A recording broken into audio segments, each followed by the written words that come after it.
السلام عليكم ورحمة الله وبركاته. إن الحمد لله نحمده ونستعينه ونستغفره ونؤمن به ونتوكل عليه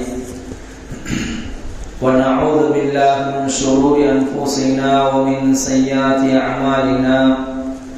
من يهد الله فلا مضل له ومن يضلل فلا هادي له.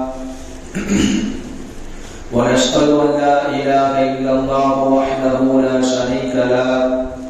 ونشهد أن سيدنا وسندنا ومولانا محمدا عبده ورسوله أرسله بالحق بشيرا ونذيرا وداعيا إلى الله بإذنه وسراجا منيرا. بلغ رسالة وأدى الأمانة وقام حجته ودعا إلى الحق. اللهم صل على سيدنا نبينا مولانا محمد وبارك وسلم. أما بعد، أعوذ بالله من الشيطان الرجيم. بسم الله الرحمن الرحيم. يا أيها الذين آمنوا اتقوا الله حق تقاته ولا تموتن إلا وأنتم مسلمون. وقال أيضا: وإذ أخذنا ميثاق بني إسرائيل لا تعبدون إلا الله وبالوالدين إحسانا وذي القربى واليتامى والمساكين وقولوا للناس حسنا وأقيموا الصلاة وآتوا الزكاة ثم توليتم إلا قليلا وأنتم معرضون. صدق الله العظيم. وقال رسول الله صلى الله عليه وسلم: لا يدخل الجنة قاطع. صدق رسول النبي الكريم. விண்ணையும் மண்ணையும் படைத்து பரிபாலித்துக் கொண்டிருக்கின்ற இறைவனுக்கு எல்லா புகழும் உரித்தாகட்டுமாக. இந்த உலகத்தில் இறுதி தூதுவர் முஹம்மது முஸ்தபா ஸல்லல்லாஹு அலைஹி வஸல்லம் அவர்களை வழுவாது தழுவாது பின்பற்றிய சத்திய சஹாபாக்கள், தாபியீன்கள், தபா தாபியீன்கள், நாதாக்கள், சுஹதாக்கள், நல்லடியார்கள், நாம் அனைவர்கள் மீதும் சாந்தியும் சமாதானமும் என்றென்றும் நிலவட்டுமாக. கண்ணியத்துக்குரிய தாய்மார்களே, நமது பள்ளப்பட்டியில் பெண்கள் பயான் முதலாவதாக ஆரம்பிக்கப்பட்டிருக்கிறது. இந்த பெண்கள் பயான் கியாமத்து நாள் வரை நடக்கக்கூடிய பாக்கியத்தை உங்களுக்கு ஏற்படுத்தி தந்த அருள் புரிவானாக. மாதம் மாதம் நடக்கக்கூடிய வாய்ப்பை பல உலமாக்கள் இதன் மூலமாக பேசி நிறைய விஷயங்களை கற்றுக்கொள்ளக்கூடிய பாக்கியத்தையும் தெரிந்து கொள்ளக்கூடிய பாக்கியத்தை இறைவன் உங்களுக்கெல்லாம் தந்தார் புரிவானாக. கண்ணியத்துக்குரிய தாய்மார்களே, மனிதனை இந்த உலகத்தில் அனுப்பப்பட்ட நோக்கம் இறைவனை வணங்குவதற்காக. இறைவன் சொல்லி காட்டுகிறான்: வலகத் ஹலகனல் இன்சான ஃபீ அஹ்ஸனி தக்வீம். நாம் மனிதர்களை அழகான முறையில் படைத்திருக்கிறோம் என்பதாக சொல்லி காட்டுகிறான். இன்னொரு இடத்துல இறைவன் குர்ஆன்ல சொல்கிறான்: வகுலிகல் இன்சான தஈஃபா. மனிதனை படைக்கப்பட்டதே பலவீனமான முறையில் படைக்கப்பட்டிருக்கிறார் என்பதாக. உலகத்துல மனிதனை படைக்கப்பட்டு பனிகாலம் வந்தாலும் தாங்கிக் கொள்ள முடியாது, வெயில் அடிச்சாலும் தாங்கிக் கொள்ள முடியாது, மழை பெஞ்சாலும் தாங்க முடியாது. மனிதனுடைய இருக்கக்கூடிய உடல் ஆற்றல்கள், சக்திகள் எல்லாம் சுப்ஹானஹு வ தஆலா நமக்கெல்லாம் இறைவன் ஏற்படுத்தி கொடுத்திருக்கிறான். இறைவன் இருக்கிறானே, மனிதனுக்கு 6 அறிவை கொடுத்து, விலங்கினங்களுக்கு 5 அறிவை கொடுத்து, 6வது அறிவை மனிதனுக்கு பகுத்தறிவாகவும் சிந்திக்கக்கூடிய வாக்கியத்தை மனிதன் நமக்கு கொடுத்திருக்கிறான் என்று சொன்னால், நாம் அதிகமாக அல்லாஹ்வுடைய மஅரிஃபத்துகளை வழங்க வேண்டும். அல்லாஹ்வுடைய ஆற்றல்கள், அல்லாஹ்வுடைய படைப்புகள், அதை நாம் சிந்திக்க வேண்டும். கண்ணியத்து குறித்தான தாய்மார்களே, மனிதனை படைத்து பரிபாலித்து அவனுக்கு எல்லா விதமான தேவைகளை எல்லாம் செய்து கொண்டிருக்கிறான் என்று சொன்னால் மனிதனுடைய தேவை என்ன? மனிதன் உடைய லட்சியம் என்ன? முதலாவதாக மனிதனுடைய லட்சியம், மனிதன் தன்னுடைய இறைவனை முழுமையாக நினைக்க வேண்டும், சிந்திக்க வேண்டும். அவனை நினைத்து தன்னுடைய வாழ்க்கையில 5 நேரம் தொழக்கூடிய நபர்களாக நாம் ஒவ்வொருவர்களாக வேண்டும். அப்படிப்பட்ட நோக்கத்தில் தான் இறைவன் நம்மளை படைத்திருக்கிறார். கண்ணியத்து குறித்தான தாய்மார்களே, மனிதன் படைத்து பரிபாலித்துக் கொண்டிருக்கிறான் என்று சொன்னால் ஒரு நாள் கண்டிப்பாக மரணம் என்பது இருக்கிறது. எந்த விதமான சந்தேகம் என்பது கிடையாது. குர்ஆனிலே அல்லாஹ் சொல்லி காட்டுகிறான், வைதா அഖذனா மீசாக பனி இஸ்ராயீல லா தஅபுதுன இல்லல்லாஹ். அல்லாஹ் குர்ஆனில் சொல்கிறான், லா தஅபுதுன இல்லல்லாஹ், இறைவனை தவிர வேறு எந்த கடவுளையும் வணங்கக்கூடாது என்பதாக இறைவன் சொல்லி காட்டுகிறான். இது மனிதனுடைய முதலாவது லட்சியம். முதல்ல அல்லாஹ்னா யாரு? இந்த உலகத்துக்காக நாம் எதற்காக வந்திருக்கிறோம்? உலகத்துல இறைவன் ஒருவன் தான் எல்லாம் நடத்தாட்டி கொண்டிருக்கிறான் என்பதாக நினைக்க வேண்டும். இதே அல்லாஹ் குர்ஆன்ல சொல்லி காட்டுகிறான், வைத கால இப்ராஹீமு லிஅபீஹி ஆஸர். இப்ராஹிம் அலைஹிஸ்ஸலாம் இருக்கிறார்களே, தன்னுடைய தந்தையை அழைக்கிறார்கள், ஒரே ஒரு இறைவனின் பக்கமாக அழைக்கிறார்கள். நபி அதே போல அடுத்த இடத்துல அதே வசனத்தில் அல்லாஹ் சொல்கிறான், இன்னி அராக வ கௌமக ஃபீ ضلالin முபீன். உங்களையும் உங்களுடைய கூட்டத்தார்களையும் மிகப்பெரிய வழிகேட்டில் இருக்கிறீங்க என்பதாக இப்ராஹிம் அலைஹிஸ்ஸலாம் அவர்கள் சொன்னார்கள். நீங்க மட்டும் வழிகேட்டில் கிடையாது, உங்களுடைய கூட்டத்தார்களும் வழிகேட்டில் தான் இருக்கிறார்கள் என்பதாக இப்ராஹிம் அலைஹிஸ்ஸலாம் அவர்கள் தனக்கு தந்தைக்கு சொன்னார்கள். அதே அடுத்த வசனத்தில் அல்லாஹ் சொல்லுகிறான், மலக்கூத சமாவாதி வல் அர்து, வானத்தில் இருக்கக்கூடிய படைப்புகள், பூமியில் இருக்கக்கூடிய எல்லாமே, ஆற்றல் சக்திகள் எல்லாம் அல்லாஹ்வுக்கு தான் சொந்தமானது. இது யாருக்கும் சொந்தமானது கிடையாது, இறைவனுக்கு மட்டும்தான் சொந்தமானது. நபி ஸல்லல்லாஹு அலைஹி வஸல்லம் ஒரு ஹதீஸ்ல சொல்கிறார்கள், கஷஃபல்லாஹு லஹு, அல்லாஹ் சுப்ஹானஹு வ தஆலா இப்ராஹிம் அலைஹிஸ்ஸலாம் அவர்களுக்கு அல்லாஹ்வுடைய படைப்பினங்களை எல்லாம் வெளிப்படுத்தி காட்டினாங்க. அல்லாஹ்வுடைய படைப்பினங்களுக்கு நபி அவர்கள் இப்ராஹிம் அலைஹிஸ்ஸலாம் அவர்களுக்கு அல்லாஹ் வெளிப்படுத்தி காட்டுகிறான். அல்லாஹ் சுப்ஹானஹு வ தஆலா 7 வானங்களையும் 7 பூமிகளையும் அல்லாஹ்வுடைய அரிஷ்களையும் எல்லாத்தையும் அல்லாஹ் சுப்ஹானஹு வ தஆலா வெளிப்படுத்தினான். வெளிப்படுத்தின காரணத்தினால அல்லாஹ் இப்ராஹிம் அலைஹிஸ்ஸலாம் அவர்கள் அல்லாஹ்வுடைய மாரிஃபாத்துகளை அறிந்தாங்க. அல்லாஹ்னா யாரு? அல்லாஹ் எப்படிப்பட்டவன்? நாம் நினைக்க வேண்டும், இப்ராஹிம் அலைஹிஸ்ஸலாம் ஒரு குஃபாருடைய குடும்பத்தை சார்ந்தவர்கள். ஒரு குஃபார்ல பிறந்து அந்த அம்மாவுக்கும் இப்ராஹிம் அலைஹிஸ்ஸலாம் அவர்களுக்கும் தாயாருக்கும் ஒரு உரையாடல் நடக்கிறது. தஃசீர் குர்துபியுடைய கிதாபில பதிவு செய்கிறார்கள். இப்ராஹிம் அலைஹிஸ்ஸலாம் அவர்கள் தன்னுடைய தாயிடத்துல கேட்கிறாங்க, நம்முடைய பிள்ளைகளா கேட்கும்ல, அம்மா எனக்கு இதெல்லாம் பிடிச்சிருக்கு, எனக்கு இதெல்லாம் செஞ்சு கொடுமா, எனக்கு இதெல்லாம் சந்தேகம் இருக்கு, எனக்கு சொல்லி கொடுமா. படிச்சவங்களா இருந்தா நம்ம கேட்போம், அந்த பிள்ளைகள் அந்த மாதிரி கேட்பாங்க.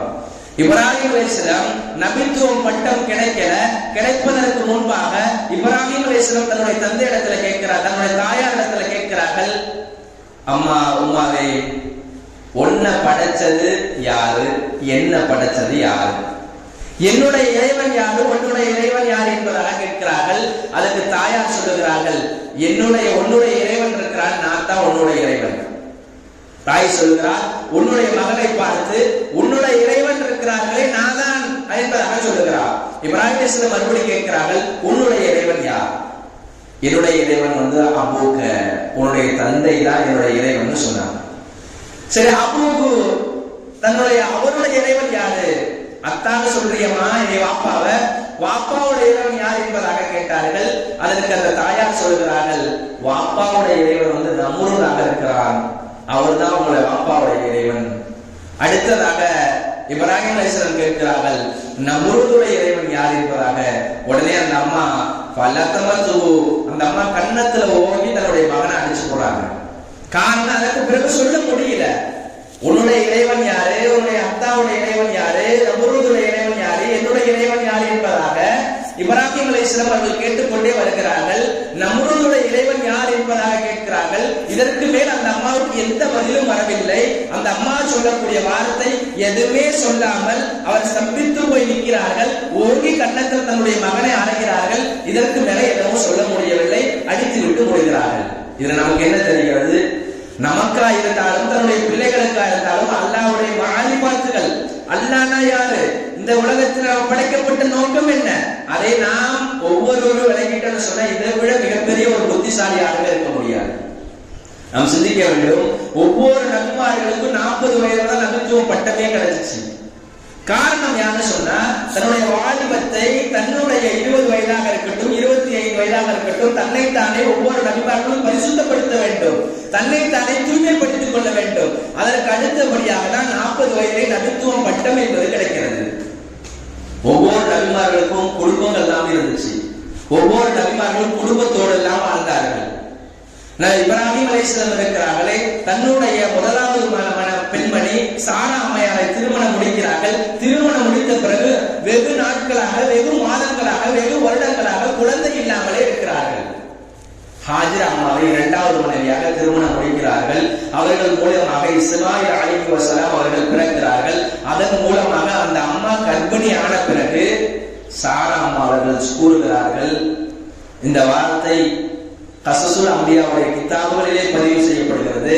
அந்த அம்மா ஹாஜிரா அம்மாட்ட சொல்றாங்க, நீ மட்டும் குழந்தைய பெத்துக்க போற, நீ மட்டும் குழந்தைய நீ கர்ப்பமாயிட்ட, நான் என்ன கர்ப்பமாவல, உன்னை என்ன செய்யறேன்னு மட்டும் பாரு என்னன்னு சொல்லிட்டு அந்த அம்மா சொல்லிட்டு போயிட்டாங்க. ஹாஜிரா அம்மாவுக்கு பயம் வந்துருச்சு. பக்கத்துல இருக்கக்கூடிய கிணறு இருக்குது. நம்ம ஊர்ல எப்படி கிராமத்துல கிணறு இருக்கும் அல்லவா, அந்த காலத்துல பெண்கள் அந்த உருளையை போட்டு தண்ணி இறைப்பார்கள். அதே போல சாரா அம்மா அவர்கள் சொல்லி முடித்து விட்டு சென்ற பிறகு ஹாஜிரா அம்மா அவர்கள் பக்கத்துல இருக்கக்கூடிய கிணறின் பக்கமாக ஒடுங்குகிறார்கள். வானத்திலிருந்து ஒரு மலக்கு வருகிறார். வந்த பிறகு அந்த அம்மாட்ட ஒரு வார்த்தையை சொல்கிறார், ஓ ஹாஜிராவே, நீங்க பயப்படாதீங்க, உங்களுடைய பிள்ளைக்கு இறைவன் பொறுப்பெடுத்துட்டான். இந்த குழந்தை சாதாரண குழந்தை அல்ல. இந்த குழந்தை இஸ்மாயில் என்பதாக இந்த குழந்தை ஒரு மிகப்பெரிய ஒரு குழந்தையாகவும் ஒரு உன்னதமான குழந்தையாக பிறக்க போகிறது. இதற்கு பிறகு முஹம்மது ஸல்லல்லாஹு அலைஹி வஸல்லம் அவர்கள் இந்த சந்ததியிலே வரப்போகிறார்கள் என்பதாக இப்படியெல்லாம் சுப செய்தி சொன்ன பிறகு அந்த குழந்தையை அந்த ஹாஜிரா அம்மா அவர்கள் பெற்றெடுக்கிறார்கள். பெற்றெடுத்த பிறகு அந்த குழந்தையை வளர்க்கிறார்கள். அதற்கு முன்பாக ஒரு சம்பவம் நடக்கிறது. அந்த அம்மா சாரா அம்மா எப்படி ஹாஜிரா கிட்ட போனாங்களோ அதே மாதிரி இப்ராஹிம் அலைஹிஸ்ஸலாம் இடத்துல போகிறார்கள். இப்ராஹிம் அலைஹிஸ்ஸலாம் இடத்துல ஒரு விஷயத்தை சொல்கிறார்கள், ஹாஜிரா அம்மா அவருக்கு குழந்தை உண்டாயிருச்சு, உங்களை என்ன பண்றேன்னு மட்டும் பாருங்க. அங்க போய் சொல்லிச்சு அந்த அம்மா. சொன்ன பிறகு கடைசியில அந்த அம்மா இஸ்மாயில் அலைஹிஸ்ஸலாத்தை அவர்கள் பெற்றெடுக்கிறார்கள். அதற்கு பிறகு கொஞ்ச நாள் ஆன பிறகு இப்ராஹிம் சாரா அம்மா அவர்களுக்கு குழந்தை ஏற்படுகிறது. குர்ஆன்ல அல்லாஹ் ஹூத் சூராவிலே சொல்லி காட்டுகிறான், நானே மலட்டு தன்மையில இருக்கிறேன், நானே வயது முதிர்ந்தவர் ஆயிட்டேன், நானே கிழவி ஆயிட்டேன், இப்ப எனக்கு ஒரு குழந்தை பிறக்க போதா என்பதாக அந்த இப்ராஹிம் சாரா அம்மா அவர்கள் கூறுகிறார்கள். அல்லாஹ் குர்ஆனிலே இதையும் சொல்லி காட்டுகிறான். கண்ணியத்து குறித்தானவர்களே, ஒரு குடும்பம் எப்படி இருக்க வேண்டும், ஒவ்வொரு குடும்பத்தாரும் ஒவ்வொரு பெண்கள் இருக்கிறார்களே தன்னுடைய கணவன்மாரிடத்தில் எப்படி நடக்கணும், ஒவ்வொரு மனைவிமார்கள் தன்னுடைய கணவன்மாரிடத்தில் நல்ல முறை நடந்து கொண்டார் என்று சொன்னால் அதை விட சிறந்த பொருத்தம் எதுவுமே கிடையாது. நபி ஸல்லல்லாஹு அலைஹி வஸல்லம் அவர்கள் தன்னுடைய மனைவி முதலாவது மனைவி கதீஜா அம்மா அவர்கள் வயதில் மூத்தவர்கள், 15 வயது மூப்பு. நபி ஸல்லல்லாஹு அலைஹி வஸல்லம் 25 வயது, கதீஜா அம்மா அவர்களுக்கு 40 வயது. ஏதோ ஒரு சமயத்துல கதீஜா அம்மா அவர்கள் ஷாம் நாட்டுக்காக வேண்டி தன்னுடைய நபி அவர்களை நபித்துவம் பட்டம் கிடைப்பதற்கு முன்பாக ஷாம் நாட்டுக்காக வியாபாரத்துக்காக அனுப்பி வைக்கிறார்கள். அதுல கூட பக்கத்திலேயே சொல்லி ஒரு அடிமை, அந்த அடிமையை போட்டு மைசராவை அனுப்பி வைக்கிறார்கள். போகும்பொழுது எல்லா விதமான அற்புத காட்சிகள் எல்லாம் நடக்கிறது. அதையெல்லாம் நபி அவர்கள் எதுவும் சொல்லாமல் மைசரா அவர்கள் சொல்லுகிறார்கள். உடனே கதீஜா அம்மா அவர்கள், நான் இந்த நபரை தான் நான் திருமணம் செய்து கொள்வேன். நபி அவர்கள் மீது பேரன்பு காதல் இருந்துச்சு. நபி ஸல்லல்லாஹு அலைஹி வஸல்லம் அவர்கள் 40 வயதுல நபித்துவம் பட்டம் கிடைத்ததுக்கு பிறகு கதீஜா அம்மா அவர்கள் வாழ்கிறார்கள். நபி ஸல்லல்லாஹு அலைஹி வஸல்லம் மூலமாக ஒரு 6 குழந்தைகளை பெற்றெடுக்கிறார்கள். முதலாவதாக கதீஜா அம்மா அவர்கள் திருமணம் செய்யும் பொழுது ஒரு 2 ஆண் குழந்தை பிறக்கிறது. இரண்டாவதாக ஒரு முதலாவது கணவர் இறந்த பிறகு இரண்டாவதாக ஒரு கணவரை திருமணம் செய்கிறார்கள். அந்த கணவரின் மூலமாக ஒரு பெண் குழந்தை பெற்றெடுக்கிறார்கள். அந்த பெண் குழந்தையுடைய பேர் ஹிந்து என்பதாக வைக்கிறார்கள். மூன்றாவதாக நபி அவர்களை திருமணம் செய்கிறார்கள். கதீஜா அம்மா சொன்னாங்க, ஏற்கனவே 2 திருமணம் செஞ்சுட்டேன், இன்னமே யாரையுமே நான் திருமணம் செய்யக்கூடாது இருக்கிறேன், நான் இன்னமே குடும்பமே திருமணம் செய்து குடும்பமே நடத்தக்கூடாது என்பதெல்லாம் முடிவு செஞ்சிருக்கிறேன். அதனால நான் என்ன செய்ய போறேன்னு சொன்னா இன்னமே யாரையுமே நான் திருமணம் செய்ய மாட்டேன்னு முடிவு எடுத்துட்டாங்க. மக்கமா நகரத்துல திருவிழை எல்லாம் கூடி உட்கார்ந்து பெண்கள் எல்லாம் பேசுகிறார்கள்.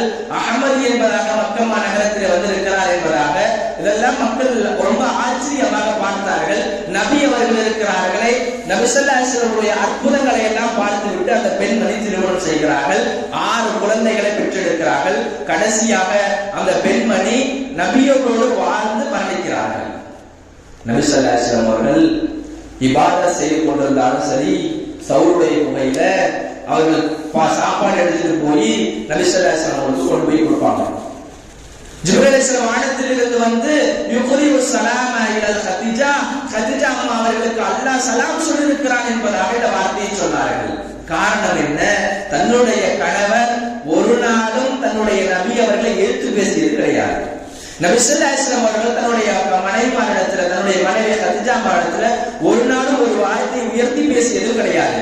இன்னும் நாம் சிந்திக்க வேண்டும், கதீஜா அம்மாவுடைய வயது நபி அவர்களை விட 15 வயது கூட ஒரு நாளும் நபி ஸல்லல்லாஹு அலைஹி வஸல்லம் அவர்களை திட்டியது கிடையாது, வார்த்தைகளை உயர்த்தி பேசியது கிடையாது, நபி அவர்களை ஒருபோதும் தன்னுடைய கோபத்தை ஏற்படுத்தியது கிடையாது. இன்னைக்கு தாய்மார்கள் நம்ம எத்தனை நம்முடைய கணவர்களை பல விதத்துல நம்ம கோபத்தை ஏற்படுத்துறோம். கொஞ்சம் காசு கொடுக்கலன்னா திட்ட ஆரம்பிச்சிடணும். தன்னுடைய கணவரை கொஞ்சம் பொருந்திக்கிட்டு வாழணும்.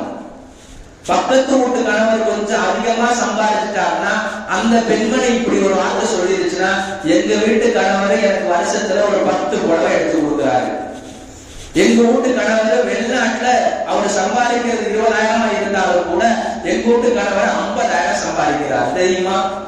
இப்படி எல்லாம் சொன்னதுனால இந்த அம்மா என்ன செய்ய சொன்னா, தன்னுடைய மனைவி மேல ஒரு பாய்ச்சலா பாயும். அவரும் தான் வெளிநாட்டுல போய் அவ்வளவு சம்பாதிக்கிறாரு, நீங்க தான் உள்ளூர்ல இருக்கிறீங்க, துவரங்குறிச்சிக்கு போறீங்க, மதுரைக்கு வேலைக்கு போறீங்க, என்ன சம்பாதிக்கிறீங்க? 10,000 கொண்டு வந்து கொடுக்குறீங்க மாசத்துக்கு, இதுல என்ன இருக்க போகுது? கண்ணியத்து குறித்தானவர்களே, கணவன் என்ன சம்பாதிக்கிறானோ அவர் பொருந்திக்கணும். கணவன் என்ன கொண்டு வந்து கொடுக்கிறானோ பொருந்திக்கிறது. கணவனை கொடுக்கிறது திட்டக்கூடாது. எந்த வீட்டுல கணவனை திட்டுகிறார்களோ, எந்த வீட்டுல கணவனை எதிர்த்து பேசுகிறார்களோ, எந்த வீட்டுல கணவனை விட தன்னுடைய உயர்ந்த குரலை நிமித்துகிறார்களோ, பேசுகிறார்களோ, அந்த வீட்டுல பரக்கத்து இருக்காது. அந்த வீட்டுல பரக்கத்தை காணவே முடியாது. கணவனிடத்துல அன்பா பேசணும். நபி ஸல்லல்லாஹு அலைஹி வஸல்லம் கதீஜா அம்மாவோட அன்பாக பேசினார்கள். காரணம், கதீஜா அம்மாவுக்கு வயதில் மூத்தவராக இருந்தாலும் கூட நபி அவர்களை தன்னுடைய கண்ணு கருத்துமாக பார்த்துக் கொண்டார்கள். ஈருலக தலைவர், இதற்கு மேல் எந்த நபியும் கிடையாது. இந்த நபி எனக்கு கிடைத்தது மிகப்பெரிய ஒரு பாக்கியம். இதற்கு முன்பாக நான் 2 கணவன்மார்களை திருமணம் செய்தேன். 3வது கணவராக திருமணமே செய்யக்கூடாது என்பதாக இருந்தேன். எனக்கு இறைவன் ஏற்படுத்திய மிகப்பெரிய ஒரு வாய்ப்பு நபி அவர்களே. இன்னைக்கு நம்மளாக என்ன சொல்லுவோம்? நம்முடைய வாழ்க்கையில கஷ்ட நஷ்டங்கள் வந்தாலும் பொருந்திக்கிட்டு போயிடணும். எவ்வளவுதான் சிரமங்கள் ஏற்பட்டாலும் பொருந்தி போகணும். வாழ்க்கையில கஷ்டம் ஏற்படதான் செய்யும், அதெல்லாம் சகிச்சு கொடுத்து போகணும். நீ தான் சம்பாதிக்கிற, நீ தான் வெளியே போற, கொஞ்சம் கூட பரக்கத்தை காண முடியலன்னு சொல்ல முடியாது. 5 நேரத்தோடு இருக்கணும். கணவன் நடத்துற நல்ல முறையில நடக்கணும். நபி ஸல்லல்லாஹு அலைஹி வஸல்லம் ஒரு ஹதீஸ்ல வருகிறது, நபி அவர்கள் ஹதீஸ்ல சொல்கிறார்கள், லா யதுகுல் ஜன்னத காத்தியுன், யார் ஒரு முறையை துண்டித்து வாழ்றார உலகத்துல அவர் சொர்க்கத்துக்குள்ள போக முடியாது. 5 நேரம் தொழுகிறாரு, ஜக்காத்லாம் வருஷம் கொடுத்துறாரு, நோம்பு வச்சிடறாரு. யாராவது பார்த்தோன்னா இந்த அம்மாலாம் ரொம்ப பேணுதலா தொழக்கூடிய பெண்ணுமா, நம்ம தெருவுலயே இந்த அம்மா தான் ரொம்ப பேணுதலா இருக்கும், அதனால இந்த அம்மா வந்து பார்த்தோன்னு சொன்னா எந்நேரமும் தகஜத்தெல்லாம் தொழுதுரும், 30 நாள் நோம்பு வச்சிடும். ஆனா பார்த்தோன்னு சொன்னா சொந்த பந்தங்கள்லாம் பேசாது. தன்னுடைய வாப்பா அம்மாட்ட பேச மாட்டாங்க, மாமியார் இடத்துல பேச மாட்டாங்க, மாமியார் இடத்துல சரியான முறையில நடக்க மாட்டாங்க. காரணம் என்னன்னு சொன்னா, மாமியாரை பார்த்தா எரிஞ்சு விழுவுறது. சொந்த பந்தம் யாராவது வீட்டுக்கு வந்துட்டாங்கன்னு சொன்னா உடனே கடுமையா தன்னுடைய கணவரை கண்டிக்கிறது. இவங்கெல்லாம் எதுக்கு வந்தாங்க நம்ம வீட்டுக்கு, நான் எவ்வளவுதான் வடிச்சு போட்டுறது, நான் எவ்வளவுதான் சாப்பாடு சமைச்சு போடுறது. சகோதரர்களே, விருந்தாளிகளுக்கு உணவளிக்கிறது இருக்கிறதே, விருந்தாளிகளுக்கு சாப்பாடு போடுவது இருக்கிறதே, சொர்க்கத்துல நாளைக்கு எல்லாம் நம்மளை கண்ணியப்படுத்துவான். விருந்தாளிகளுக்கு உபசரிப்பது இருக்கிறது எவ்வளவு பெரிய பாக்கியம். அதான் அல்லாஹ் சுப்ஹானஹு வ தஆலா குர்ஆன்ல சொல்லி காட்டுகிறான், லா தஅபுதுன இல்லல்லாஹ். இரண்டாவதாக மனிதனுக்கு இருக்கக்கூடிய இரண்டாவது லட்சியம் வபில் வாலிதைனி இஹ்சானா. இரண்டாவது லட்சியம் தாய் தந்தையர்களுக்கு உபகாரம் செய்யறது, அண்டை வீட்டுக்காரங்களுக்கு உபகாரம் செய்யணும். தெருவுல தண்ணி வருதுங்க, எல்லாம் சேர்ந்து தானே குடிக்கிறோம், குடிக்கும் போதே சண்டை போட்டுக்க கூடாது. பக்கத்து வீட்டுக்காரங்களை பார்த்தோம்னு சொன்னா இந்த குடும்பம் நல்ல குடும்பம்னு சொல்லணும். யார் பக்கத்து வீட்டுக்காரர்களை பார்த்து நல்ல குடும்பம்னு சொல்றாங்களோ அவங்கள வச்சு மற்றவர்கள் எடை போடலாம், ஒரு நல்ல குடும்பம் மாட்டுக்கு. இன்னைக்கு பார்த்தோம்னு சொன்னா பக்கத்து வீட்டுல கொஞ்சம் ஏதாவது மனஸ்தாபம் ஏற்பட்டுனா பேசுறது கிடையாது. பக்கத்து வீட்டுக்காரங்களை பார்த்தோம்னு சொன்னாலும் சரி, இங்க ரொம்ப கேடுகட்ட குடும்பமா இருக்கு, நல்ல குடும்பமே கிடையாதுன்னு சொல்லக்கூடிய நபர்களும் இருக்கிறோம். கண்ணியத்து குறித்தானவர்களே, நான் எதற்காக சொல்கிறேன் என்று சொன்னால், ஒவ்வொரு வாரமும் வியாழக்கிழமையுடைய இரவு நேரத்தில் அல்லாஹ்விடத்தில் தங்களுடைய அமல்களை நாம் சமர்ப்பிக்கப்படும். ஒவ்வொரு வாரமும் வியாழக்கிழமை எல்லா அமலும் செய்திருந்தாலும் கூட எந்த அமல் எந்த நபர்கள் உறவு முறைகளை முறிக்கிறார்களோ, உறவு முறைகளை விட்டு பிரிந்து வாழ்கிறார்களோ அவர் அல்லாஹ்விடத்தில் அந்த அமல்கள் ஏற்றுக்கொள்ளப்படாது. நாம் உறவினர்களோடு பிணக்கமாக இருக்க வேண்டும். நாம் எவ்வளவுதான் தொழுதாலும் எவ்வளவுதான் நோன்பு வைத்தாலும் எல்லா விதத்திலும் 100க்கு 100 வாங்கணும். நம்ம பள்ளிக்கூடத்துல பிள்ளைகளை படிக்க வைப்போம். தமிழ், இங்கிலீஷ், மேத்ஸ் மொத்தம் 5 சப்ஜெக்ட் வச்சிருப்பாங்க. 11th 12th இருந்தா 6 சப்ஜெக்ட் இருக்கும். அதே போல அந்த 6ல 600 மார்க் எடுக்கணும் நம்ம ஆசைப்படுவோம். இல்லைன்னு சொன்னா ஒரு 10th படிக்கிற பிள்ளையா சொன்னா அந்த பெண்ணை 500க்கு 500 மார்க் எடுக்கணும் அப்படின்னு சொல்லி ஆசைப்படுவோம். இல்லைன்னு சொன்னா ஒரு அட்லீஸ்ட் நம்ம எப்படியாவது பிள்ளை பாஸ் ஆயிருந்து ஆசைப்படுவோம். ஆனா 5 சப்ஜெக்ட்லயும் பாஸ் ஆனாதான் நம்ம 11வது 12வது படிக்க முடியும், கல்லூரி போக முடியும். ஆனா ஒரு பெண்மணி 5 நேர தொழுகைகள், அதே தன்னுடைய அடியார்களுக்கு சம்பந்தப்பட்ட கடமைகள், தன்னுடைய அல்லாஹ்வுக்கு சம்பந்தப்பட்ட கடமைகளை போற வச்சோம்னு சொன்னா நம்ம சொர்க்கம் கிடைக்குமா என்று சொன்னா ஒருபோதும் கிடைக்காது. அல்லாஹ்வுடைய கடமைகளையும் சரியாக செய்ய வேண்டும். அதே போல தன்னுடைய உறவு முறைகள், தன்னுடைய அடியார்களுடைய கடமைகளை சரியாக செய்ய வேண்டும். இதையெல்லாம் செய்தால் மட்டும்தான் சொர்க்கத்துக்குள்ளே போக முடியும். அண்டை வீட்டுக்காரங்களுக்கு உபகாரம் செய்ய வேண்டும், மாமியார் மாமனாருக்கு உபகாரம் செய்ய வேண்டும், சொந்த பந்தங்களுக்கு உபகாரம் செய்ய வேண்டும். கணவன் நடத்துல நல்ல முறை நடக்கணும். தம்முடத்துல கணவன் நடத்துல நல்ல முறை நடந்தார் என்று சொன்னால், கணவனுடைய பொருத்தம் பெற்றுக் கொண்டார் என்று சொன்னால் அல்லாஹ்வுடைய பொருத்தம் கிடைச்சிரும். அல்லாஹ் கணவனுடைய பொருத்தம் கிடைக்கலன்னு சொன்னா அல்லாஹ்வுடைய பொருத்தம் கிடைக்காது. அந்த பெண்ணு சொர்க்கத்துக்குள்ள போக முடியாது. இந்த மாதமே ரஜபுடைய மாதம். இந்த மாதத்தை பத்தி எல்லோருக்கும் தெரியும். நபி ஸல்லல்லாஹு அலைஹி வஸல்லம் மிஅராஜுக்கு போனாங்க. அந்த தொழுகை 50 தொழுகையை வாங்கிட்டு வந்தாங்க. அது அப்படியே கொஞ்சம் கொஞ்சமாக குறைக்கப்பட்டுச்சு. நபி ஸல்லல்லாஹு அலைஹி வஸல்லம் மிஅராஜுக்கு போயிட்டு வரும்பொழுது போகும்பொழுது நரகத்தை போய் பார்த்தாங்க. அதிகமான பெண்கள் நரகத்துல இருக்கிறாங்க என்பதாக நபி ஸல்லல்லாஹு அலைஹி வஸல்லம் வந்து சொன்னாங்க. காரணம், 2 சைடு, ஒரு சைடு ரோடு, 2 சைடு வீடு.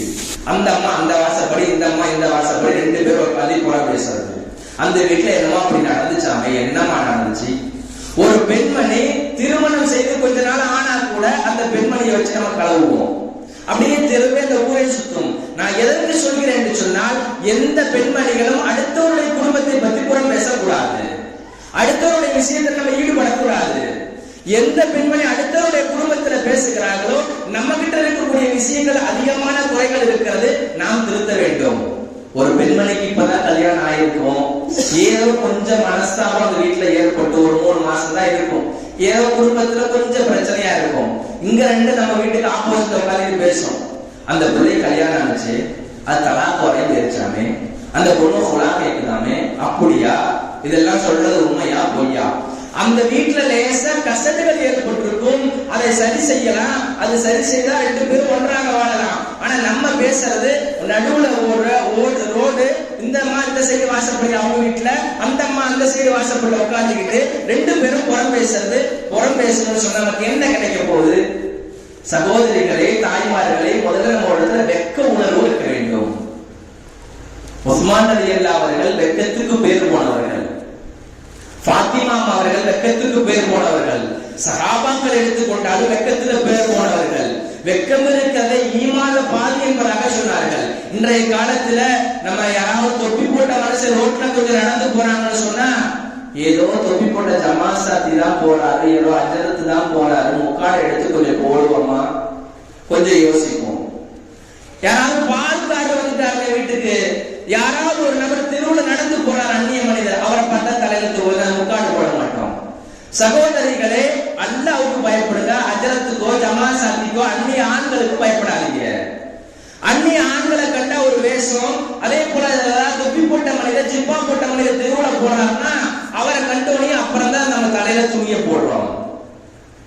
எந்த பெண்மணி தன்னுடைய கணவருடைய அனுமதி இல்லாம வீட்டை விட்டு வெளியே வராம உள்ளே இருக்கிறார்களோ இந்த பெண்மணி சொர்க்கவாசி. நபி ஸல்லல்லாஹு அலைஹி வஸல்லம் அவர்கள் உம்மு ஐமன் ரலியல்லாஹு அன்ஹா, இந்த பெண்மணி யாரு தெரியுமா? நபி ஸல்லல்லாஹு அலைஹி வஸல்லம் சொல்றாங்க, என்னுடைய தாய் தந்தையர் அப்துல்லா, ஆமினா அம்மா இவங்களுக்கு பணிவிடை செஞ்சுட்டு இருந்தாங்க. இந்த அம்மா நான் பிறக்கிறதுக்கு முன்னாடியே இந்த அம்மா பணிவிடை செய்தார்கள். எங்க வீட்டு வேலைக்காரி பெண்மணி இந்த அம்மா இருக்கும் பொழுது நான் அதற்கு அடுத்தபடியாக பிறக்கிறேன். எனக்கு நபித்துவம் பட்டம் கிடைக்கிறது. கிடைத்த பிறகு இந்த அம்மா இஸ்லாத்துக்குள்ளே வருகிறார்கள். முதலாக ஹபஷாவுக்கு அவர்கள் ஹஜ்ரத் செய்து செல்கிறார்கள். சென்ற பிறகு மறுபடி மதீனா நகரத்துக்கு செல்கிறார்கள். இந்த அம்மாவை பார்த்து நபி ஸல்லல்லாஹு அலைஹி வஸல்லம் சொன்ன ஒரே வார்த்தை என்ன தெரியுமா? இந்த சொர்க்கவாசி பெண்மணி யார் திருமணம் செய்ய ஆசைப்படுறது? இந்த சொர்க்கவாச பெண்மணி இருக்கிறார்களே, இந்த பெண்மணி யார் திருமணம் செய்து கொள்கிறீர்கள் என்பதாக நபி ஸல்லல்லாஹு அலைஹி வஸல்லம் அவர்கள் சொன்னார்கள். அதற்கு ஒரே ஒரு சஹாபி ஸைத் இப்னு ஹாரிஸா, அந்த சஹாபி வருகிறார்கள். யா ரசூலல்லாஹ், உம்மு ஐமனை நான் திருமணம் செய்து கொள்வதற்கு ஆசைப்படுகிறேன்னு சொன்னாங்க. சஹாபி பெண்மணிகள் எல்லாம் உலகத்திலேயே சொர்க்கவாசிகள் என்பது பட்டம் பெற்றவர்கள். நம்மளும் தன்னுடைய கணவர் வீட்டுல இருந்தாலும் பாலில இருந்தாலும் எக்காரணத்தை கொண்டும் என்னுடைய வீடு பள்ளப்பட்டியில தானே அமைஞ்சிருக்கிறது, எங்க அம்மா வீட்டுக்கு அடிக்கடி போலாமே, நான் எப்ப வேணாலும் போயிட்டு வரலாமே, நான் பக்கத்துல தானே அப்படின்னு சொல்லி கணவருடைய அனுமதி இல்லாம வீட்டை விட்டு வெளியே போக கூடாது. சகோதரிகளே, வெட்க உணர்வு இருக்கணும். யாரை கண்டாலும் தன்னுடைய தலையில துணி போடணும். யாரை பார்த்தாலும் இருக்கிறது, அவர்கள் யாரா இருந்தாலும் அந்நிய பெண்களா ஆண்களா இருந்தாலும் தன்னுடைய வெட்க உணர்வுகளை பாதுகாக்க வேண்டும். உலகத்துல யாராவது பார்க்கறாங்கன்னு சொல்லி அதை வச்சு நம்ம போய் இது பண்ணணும்னு சொன்னா அல்லாஹ் எந்நேரமும் 24 மணி நேரம் பார்த்துட்டு இருக்காங்கல்ல. அல்லாஹ் 24 நேரம் நீங்க தூங்கினாலும் சாப்பிட்டாலும் என்ன செஞ்சாலும் அல்லாஹ் பார்க்கக்கூடியவன் தான். நம்ம உலகத்தில் இருக்கக்கூடிய மனிதர் கொஞ்ச நேரம் இருப்பாரு, கொஞ்ச நேரம் தூங்குவாரு, அவனுக்கு எல்லா தேவைகளும் இருக்கும். ஆனா இருக்கக்கூடிய பெண்கள் தன்னுடைய இடத்துல இருக்கக்கூடிய வெட்க உணர்வுகள் அந்த விஷயத்தில பாதுகாப்பாக இருக்க வேண்டும். அந்த விஷயத்தில் நம்ம பேணுதலாக இருக்க வேண்டும். ஒரு 5 நேரம் தக்குவா உள்ள பெண்மணி தன்னுடைய மானத்தை மறைக்கக்கூடிய பெண்மணியாக இருப்பார்கள். கண்ணியத்து குறித்தானவர்களே, அபூபக்கர் ரலியல்லாஹு அன்ஹு அவர்களுடைய மகள் அஸ்மா நாயகி, அந்த அம்மா ஜுபைர் இப்னு அவ்வாம் ரலியல்லாஹு அன்ஹு திருமணம் செய்து கொடுக்குறாங்க. நல்ல கவனிக்கிற தாய்மார்களே, நன்றாக கவனிங்க.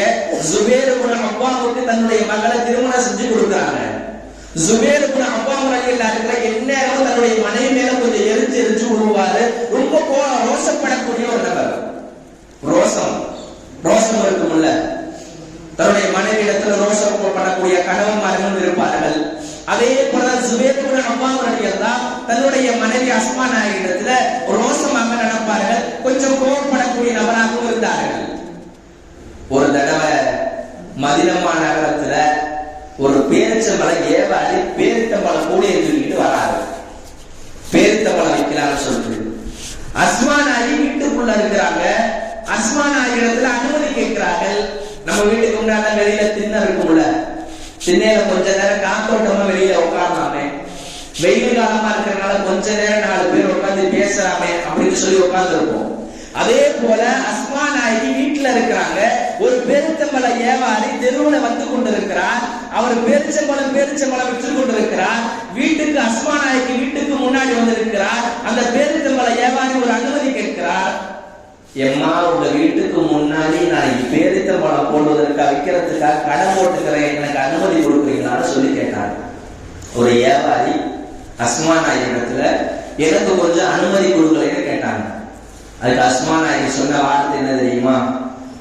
நீங்க பேரிச்சம்பழம் விற்கிறதா இருந்தா போட்டுக்குங்க, என்னுடைய கணவர் வருவார் ஜுபைர் இப்னு அவ்வாம், அவர் வந்தாருன்னா நான் அனுமதி கொடுத்தேன்னு தெரியக்கூடாது அப்படின்னு இந்த விஷயத்தை அந்த வியாபாரி கிட்ட சொல்றாங்க. இதற்கு முன்பாக ஒரு விஷயத்தை பார்க்க வேண்டும். அஸ்மா நாயகி அம்மா தன்னுடைய தந்தை அபூபக்கர் சித்திக் ரலியல்லாஹு அன்ஹு அவர்கள் அவரிடத்தில் ஒரு விஷயத்தை சொல்லுகிறார்கள். நீ உங்களுக்கு நான் மகளாக பிறந்திருக்கிறேன், நீங்க சுபைர் இப்னு அவ்வாமுக்கு என்னை திருமணம் செய்து கொடுத்திருக்கிறீங்க. என்னுடைய கணவர் ரொம்ப ரோசப்படக்கூடியவரா இருக்கிறாரு, என்னுடைய கணவர் எப்ப பார்த்தாலும் கோபப்படக்கூடியவரா இருக்கிறாரு, நீங்க இப்படி எனக்கு திருமணம் செஞ்சு வச்சிருக்கிறீங்களே அப்படின்னு சொல்லி அந்த அஸ்மா நாயகி தன்னுடைய அபூபக்கர் சித்திக் தந்தையிடத்துல சொன்னாங்க. நம்முடைய பிள்ளையாக தான் நம்மள என்ன செய்வோம் தெரியுமா?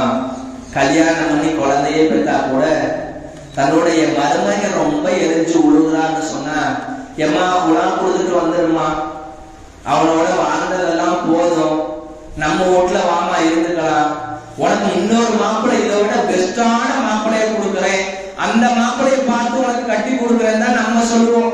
நம்முடைய தாய் தந்தை எதா இருந்தாலும் இன்னைக்கு உள்ள காலங்களே அப்படித்தான். நம்முடைய பிள்ளை எப்படி நமக்கு கஷ்டப்பட்டு இருந்தாலும் கஷ்டப்பட்டேனாலும் கொண்டு போய் கொடுத்துட்டு சொன்னா, கொஞ்சம் கணவர் ஏதாவது அப்படி இப்படி நடந்தாலும் கூட சமாளிக்கக்கூடிய பழக்கமும் கிடையாது, அந்த பக்குவம் இல்லாம போயிடுச்சு. ஆனா அபூபக்கர் சித்திக் ரலியல்லாஹு அன்ஹு தன்னுடைய மகனை பார்த்து ஒரு வார்த்தை சொன்னார்கள். என்ன தெரியுமா? அஷரத்துல் முபஷஷரா, சொர்க்கத்துக்கு நன்மாராய் சொல்லப்பட்ட 10 சஹாபியில ஒருவர். உலகத்திலேயே சொர்க்கத்துக்கு செல்வதற்காக ரிசர்வேஷன் செஞ்சுட்டாங்க. இந்த சஹாபி சாதாரண சஹாபி அல்ல, இந்த சஹாபியோட நீ வாழுமான்னு சொன்னாங்க. நம்மளா இருந்தா சொல்ல மாட்டோம், நம்மளா அந்த பெட்டி படுக்கையெல்லாம் தூக்கிட்டு சீக்கிரமா வீட்டுக்கு வந்து சேருமா, நீ போத அவனோட வாழ்ந்ததெல்லாம் சொல்லுவோம். ஆனா அவருக்கு தன்னுடைய தந்தை தன்னுடைய மகளுக்கு எப்படி உபதேசம் செய்கிறார்கள், நீ இந்த கணவரோட தான் வாழ வேண்டும், இவர் தான் உனக்கு உகந்தது, இவருக்கு சொர்க்கத்துக்கு நன்மாராய் சொல்லப்பட்ட 10 சஹாபில ஒருவர், இவரோட தான் இருக்க வேண்டும் என்பதாக அபூபக்கர் சித்திக் ரலியல்லாஹு அன்ஹு தன்னுடைய தந்தை கூறுகிறார்கள். இதை கேட்டுவிட்டு அந்த அம்மா அந்த வீட்டுல வாழ்றாங்க. பேரிச்சம்பழம் ஏவாதி வீட்டுக்கு முன்னாடி உட்கார்ந்து அதோட நிப்பாட்டி இருக்கிறேன். அந்த அம்மா அந்த வீட்டுல அனுமதி கொடுத்துட்டாங்க. நீ சுபைர் இப்னு அவ்வாமினுடைய கணவர் வீட்டுக்கு வந்தாங்கன்னா இந்த மாதிரி சொல்லுங்க, கடை போட்டுக்கலாம்னு ஆசைப்படுறேன், நீங்க என்னங்க சொல்றீங்கன்னு சொல்லுங்க என்பதாக சொன்னார்கள். அதற்கு உடனே அந்த வியாபாரி சுபைர் இப்னு அவ்வாம் எல்லாம் மதீனா நகரத்திலிருந்து அந்த தெருவில் நடந்து வருகிறார்கள். வியாபாரி கேட்கிறாரு, இந்த மாதிரி ஒரு வீட்டுக்கு முன்னாடி கடை போட்டுக்கலாம்னு ஆசைப்படுறேன் அப்படின்னு. உடனே உள்ள இருந்து அஸ்மா நாயகி சொல்றாங்க, இங்கெல்லாம் கடை போடக்கூடாது, நீங்க முதல்ல கிளம்புங்க, உங்களுடைய இப்ப எல்லாமே உங்களுடைய பொருட்கள்லாம் எடுத்துக்கிட்டு வேற தெருவே கிடையாதா, மதீனா நகரத்துல எத்தனையோ தெரு இருக்கிறது, அங்க போய் போட வேண்டியதானே, எங்கூட்டு வாசல் தான் கிடைச்சிச்சா, எங்கூட்டு வாசலுக்கு முன்னாடி தான் கடை போடுவியா அப்படின்னு சொல்லி உள்ள இருந்து அஸ்மா நாயகி சொல்ல. உன்னை சுபைர் இப்னு அவ்வாம் ரலியல்லாஹு ஒரு வார்த்தை சொன்னார்கள், ஓ அஸ்மாவே, அவசரப்படாதம்மா, கோபப்படாதம்மா, அவரு கடை போட்டுக்கலாம்னு ஆசைப்படுறாரு, அவர் போட்டுக்கிட்டு போறாருமா, இந்த இடத்துல வித்துக்கிட்டு போறாருமா, கொஞ்சம் அனுமதி கொடுமான்னு சொன்னாங்க. சகோதரிகளை சிந்திக்க வேண்டும், தன்னுடைய கணவர் எந்த நிலையில் இருக்கிறார் என்பதற்காக தான் அஸ்மா நாயகி கொஞ்சம் டெஸ்ட் பண்ணாங்க, கொஞ்சம் பரிச்சை வச்சாங்க. என்னுடைய கணவர் என் மேல எரிஞ்சு விடுறாரு, என்னுடைய கணவர் என்னிடத்துல கோபப்படுகிறாரு, அதனால இந்த சமயத்துல கோபப்படுகிறாரா இல்ல என்னுடைய கணவர் ரோசப்படுகிறாரா என்பதற்காக வேண்டாம் அஸ்மா நாயகி உள்ள அதற்கு முன்பாக அனுமதி கொடுத்தார்கள். இரண்டாவதாக இருக்கிறதே, அவர்கள் ரோசப்பட்டது, ரொம்ப சத்தம் போட்டது எதற்கான காரணம் என்னவென்று சொன்னால் இந்த காரணம் தான். கண்ணியத்து குறித்தானவர்களே, கணவன் மேல ரோசப்படலாம், கணவன் மேல 5 நேரம் தொழுகலன்னு சொன்னா அவர் மேல கோவப்படலாம், சம்பாரிச்சே கொடுக்கலங்க அவர் மேல கோவப்படுறது இருக்கிறதே நல்லது கிடையாது.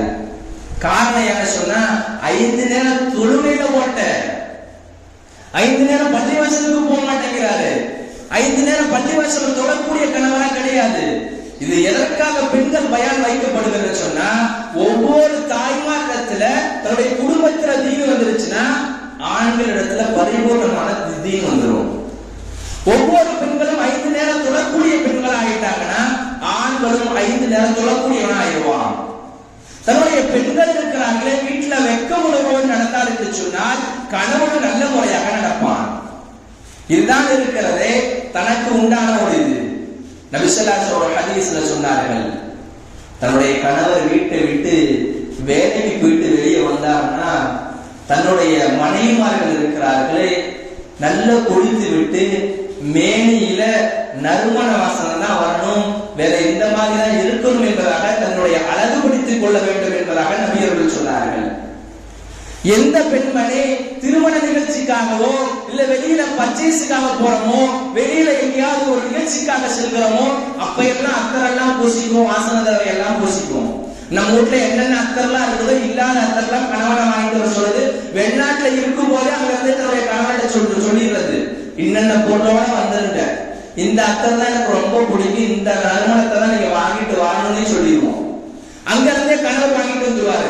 நம்ம கிட்ட வீட்டுல இருக்க பாடி ஸ்ப்ரேல இருந்து அத்தர்ல இருந்து எல்லாத்தையும் நம்ம வீட்டுக்கு வெளியில போகும்போது எல்லாத்தையும் போட்டுக்கிட்டு போவோம். ஸ்ட்ரைட்டாக சொல்லுவானா, ஓ ஆண்களே, ஓ அந்நிய ஆண்களே, இந்த பெண்மணியை பார், இந்த பெண்மணி ஒரு விபச்சாரியான பெண்மணி. எந்த பெண்மணி வீட்டை விட்டு வெளியில் போகும் பொழுது அத்தனை தடவை கொண்டு போகிறார்களோ, நறுமணம் பூசி கொண்டு போகிறார்களோ, ஷைத்தான் கைத்தட்டி கூப்பிடுவானா, இந்த பெண்மணி விபச்சாரி என்பதாக சொல்லுவானா. எப்பங்க அத்தர் போடணும்? வீட்டை விட்டு போகும்போது அத்தர் போடணுமாங்க? கல்யாணத்துக்கு போற அத்தர் போட்டு போலாமா? ஏதாவது பர்ச்சேஸுக்கு போறேன் அத்தர் போட்டுக்கிட்டு போலாமா? இதுக்கெல்லாம் அத்தர் போட்டு போக கூடாது. தன்னுடைய கணவர் வீட்டுக்கு வராருன்னு சொன்னா வேலைக்கு போயிட்டு வந்த பிறகு அவருக்கு காலம் பிடிச்சுடணும், அவரிடத்துல நல்ல முறை நடந்துக்கணும், அவருக்கு நல்ல முறையில வந்தோடனே சாப்பாடு கேட்பாருங்க, சாப்பாடு சமைச்சு கொடுக்கணும். அவர் பக்கத்துல வந்தாங்கன்னா தன்னுடைய மேனியில அத்தருடைய வாசனை வரணும், தன்னுடைய நறுமண வாசனை வரணும், தன்னுடைய மேல துர்நாற்றம் அடிக்க கூடாது.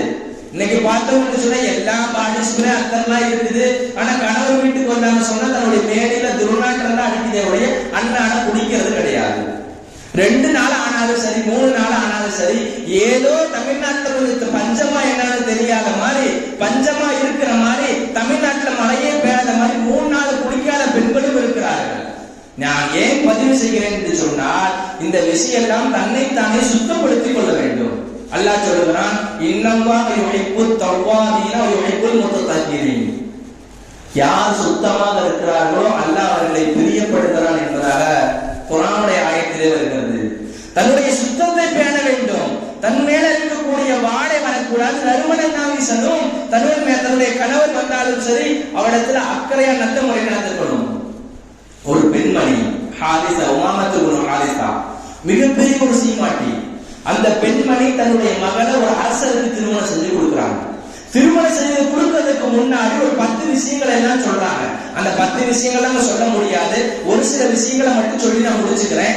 காரணம் என்னன்னு சொன்னா, அந்த அம்மா சொல்றாங்க, உன்னைய நான் ஒரு மிகப்பெரிய ஒரு அரசருக்கு கல்யாணம் பண்ணி கொடுக்க போற ஒரு மன்னருக்கு தன்னுடைய கணவர் எப்படி நடக்கிறாரோ அதே போல நீ நடத்துக்குமா, அந்த கணவர் எப்படி எல்லாம் இருக்கிறாரோ அதே போல கணவர் பணிதி நடத்தன்னு சொன்னா கணவரும் பணிதி நடப்பான். நீ அமைதியா ரொம்ப ஒழுக்கமா நடந்துகிட்டனா அந்த கணவர் ஒழுக்கமா நடப்பாரு.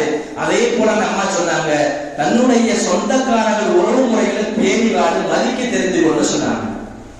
அந்த மன்னருடைய உறவுகள் வீட்டுக்கு வந்தால் அந்த அம்மா வாங்கன்னு கேளு, சலாம் சொல்லு, இக்ராம் செலுத்து, கண்ணியப்படுத்து என்பதாக அந்த அம்மா சொன்னாங்க. நம்மளால என்ன சொல்லுவோம்?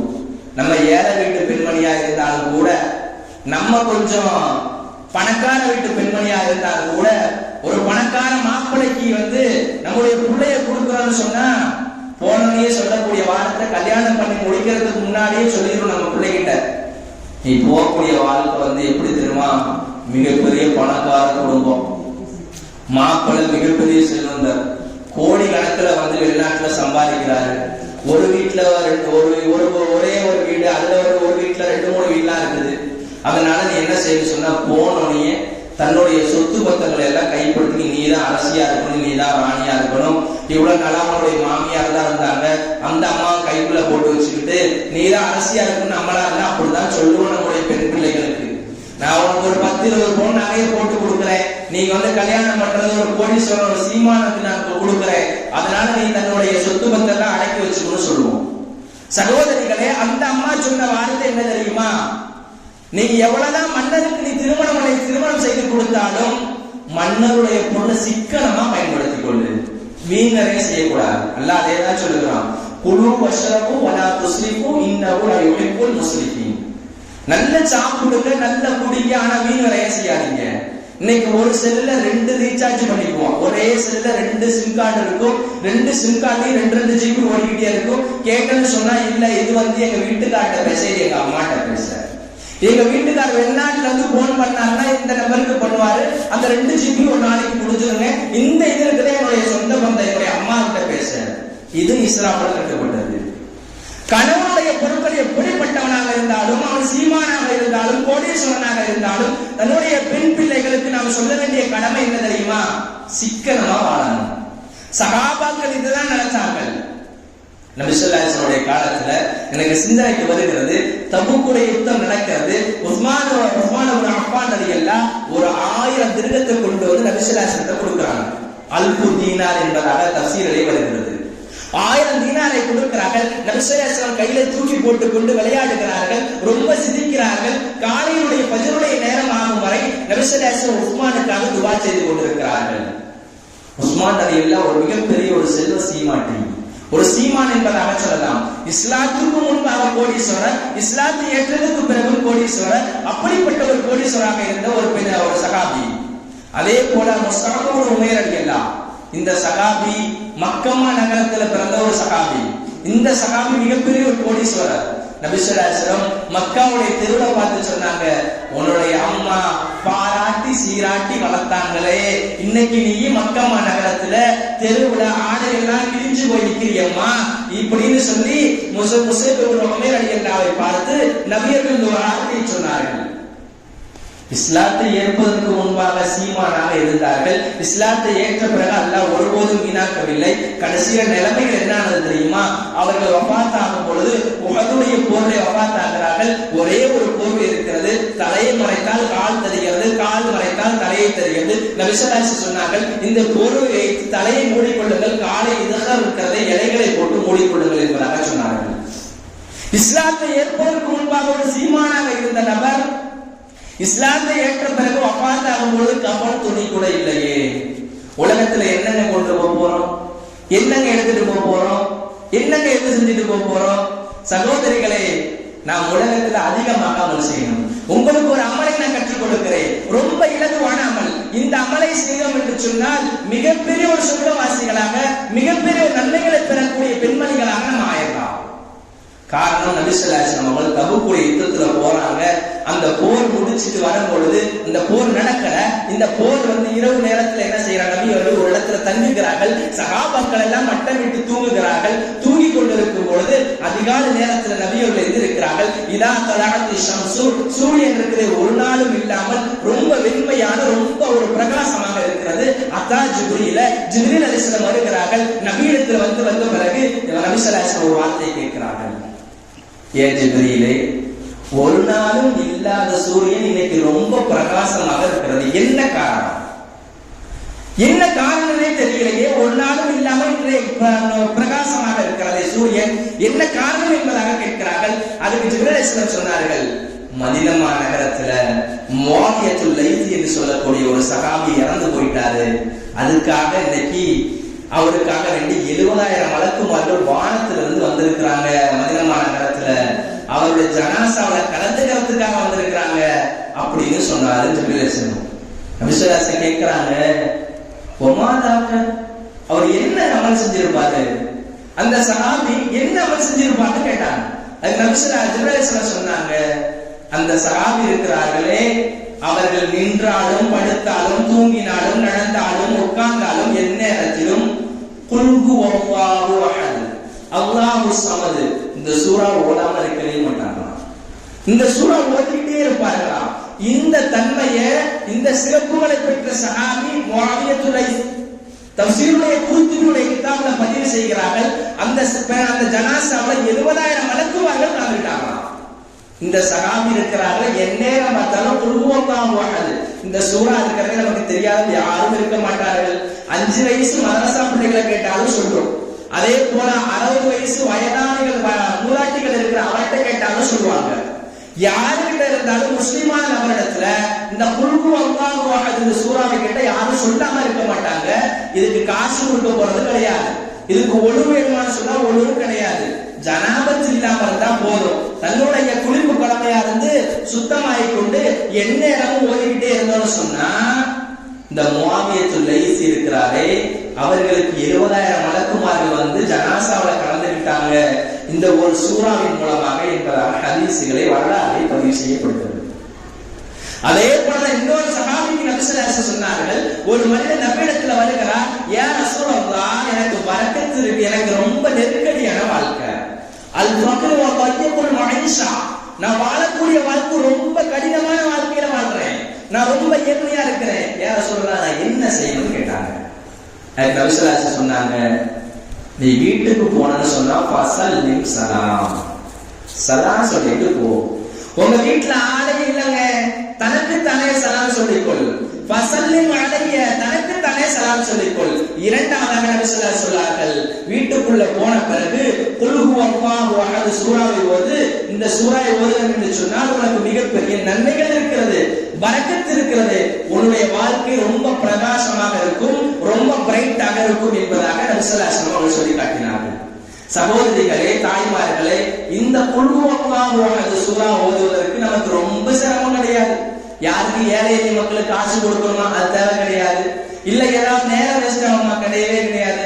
சாப்பாடு சமைச்சுக்கிட்டே நம்ம என்ன செய்யலாம், குல் ஹுவல்லாஹு அஹத் ஓதலாம். குழம்பு வச்சுக்கிட்டே குல் சூரா ஓதிக்கிட்டே இருக்கலாம். தூங்கும் போது ஓதலாம், தூங்குறதுக்கு முன்னாடி ஓதலாம், படுக்கும் போது ஓதலாம், நடக்கும் போது ஓதலாம், வாக்கிங் போனாலும் கூட ஓதிக்கலாம். இதுக்கு எந்த செலவும் கிடையாது. சகோதரிகளே, நம்முடைய பயானம் முடிச்சுட்டு கூட வீட்டுக்கு போகும்போது சலாம் சொல்லணும். வீட்டுல யாருமே இல்லைங்க, சஹாபியை நான் தான் வச்சிருக்கிறேன். அதாவது அந்த சஹாபியை பார்த்து சொன்னாங்க, ஃபஸல்லிம் அலைய, தனக்கு தானே சலாம் சொல்லிக்கொள்ளு. நீ சலாம் சொல்லிவிட்டு வீட்டுல தொடங்கும் போது நீ சலாம் சொல்லிவிட்டு உள்ளே நுழைய என்பதாக சொன்னார்கள். கண்ணியத்து குறித்த சாய்மார்களே, எந்த பெண்மணி குல் சூராவை யார் ஓதுகிறார்களோ மரண சமயத்துல சக்கராத்துடைய நேரத்துல ரொம்ப இலகுவாக முறையில ரொம்ப புரியுமா. இரண்டாவதாக இருக்கிறது, கபருடைய வேதனைகள் லேசாக்கப்படும். மூணாவதாக இருக்கிறதே, மலக்குமார்கள் அவர்களை சுமந்து கொண்டு செல்வார்கள். நான்காவதாக இருக்கிறதே, அந்த எந்த நபர் குல் சூரா ஓதுகிறார்களோ அவர்களுக்கு சொர்க்கத்துடைய வழி காட்டப்படப்படும்.